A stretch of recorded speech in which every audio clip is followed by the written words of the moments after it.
And we're going to start off with this. The scientific fields have been dominated by the Y chromosome. So why does the fair sex shy away from the popular field? Jean Stafford is here to talk about how to get women back in the scientific game. Thanks so much for being with us. Thank you very much. So what is the reason behind this? Why are women sort of the underdog in this field? Well, we have a new paper that was recently published by the National Bureau of Economic Research, and the findings are very significant. It tells us that environment really matters.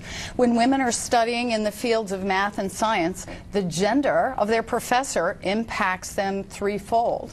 First of all, it influences their ability to perform academically. Secondly, it influences whether they go on to take additional math and science classes, and ultimately whether they major in those programs or take degrees in what we call the STEM fields: science, technology, engineering, and math. I think something that may have to do with it. When I was at AU, I majored in two things: broadcast journalism and computer information systems. I was the only chick in my computer information systems. It was a bunch of men, and they looked at me like I was crazy or in the wrong room. Well, you certainly didn't feel like you belonged. So let's take a look at the problem. The most significant part of the problem is the United States is falling behind in science and technology worldwide. We're losing our dominant position in the industrial world with science and technology, and that's largely due to the fact that we're not training enough people to enter those fields and therefore fill the jobs that are becoming available in our economy. And you know, ultimately that impacts our ability to innovate and even compete worldwide. But wouldn't that be the interest level? I mean, there's a lot of, you know, women that are not, I speak for myself, not a numbers or science girl. You know, it was always the harder part for me in school. So isn't it the interest level that I mean, is it not there for women, or is it? Sometimes you do have a lack of interest level, and this study is what is so important to that question, because of course a lot of people say, well, women and girls are just not suited to careers in math and science. This study tells us otherwise. What the study did was track 9,500 students going through the U.S. Air Force Academy over an 8-year period between the years 2000 and 2008.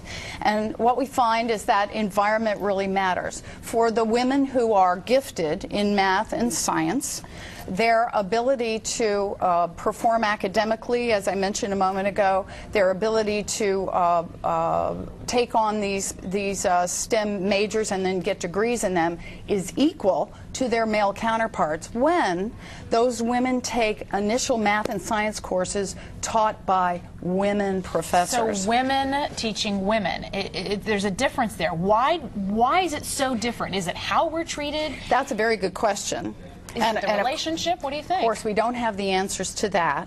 That offers up additional study into this area. But what's most significant is if, in fact, we can attract women into math and science, if we can attract them and retain them in careers in technology, it's going to solve a very big problem for the United States, because it's estimated that in the year 2014, our economy is going to add 1 million more jobs in information and technology related jobs, and yet on the track we're on, we're only going to be training and graduating enough people to fill about half of those jobs. Wow, that's pretty daunting. I wonder if it starts early, like when you're in elementary school in the math and the science. Is it something we should be pushing younger, if there's a slight interest, you know, if we see that, is that a direction we should be, you know, pushing younger girls or young women in? I certainly think we can take this information and have impact earlier on girls than we are currently.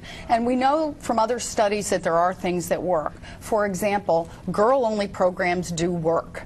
And so offering girls role models, such as women who have been successful in math and science careers. Sally Ride is a terrific example, right? Definitely. But there's been these studies that I've read about where they say, should kids be taught by, should your daughter be taught by women only throughout elementary school?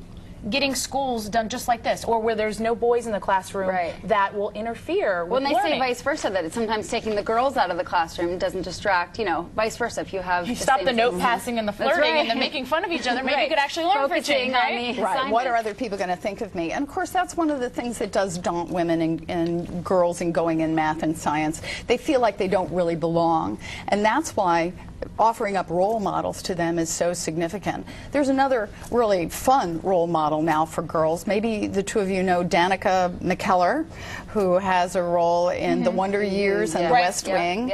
I wonder if you know that she graduated from UCLA summa cum laude with a degree in math. Impressive. Right? Impressive. And she's recently published her second book on math, which is designed for junior high girls. Yet people still think of her as Winnie from The Wonder Years. Yeah, I was going to say, does that happen, though? Do you get a degree that people aren't using? I mean, there's a lot of people that graduate from college with a degree in whatever it is, and it doesn't end up using it. Is it that way in science, where, I mean, she has a degree in math, and... Well, it does happen, though. It does happen that women enter these fields and the retention rate is very low.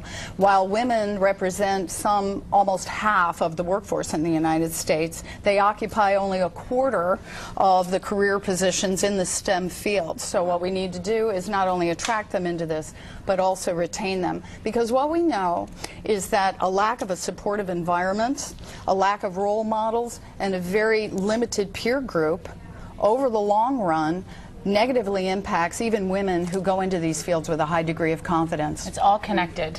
Yeah. So just think, you can do anything you want. Forget what the boys are saying, right? Thanks, Jean Stafford, for coming in. Thanks for having me. Also on the show today, when the money runs out, the debt collectors come knocking. We'll tell you how to handle them. Plus, more on our area all-stars. Meet a woman who's focusing her attention on underserved kids. And John and Kate will make a big announcement on their show tonight, but what is this doing to the kids? And all about being a mom. We will take a look at Mamapedia. Plus, Chris Brown and Rihanna have a date, this time in court today. We'll talk about what's happening. And if you miss any of today's show, you can catch it on our website, letstalklive.tv. But first, if you could have any job in the world, what would it be? If I had any job in the world, I'd have my own business. I'd open a boutique, and it would be a combination of a boutique and a bookstore, jewelry, and antiques.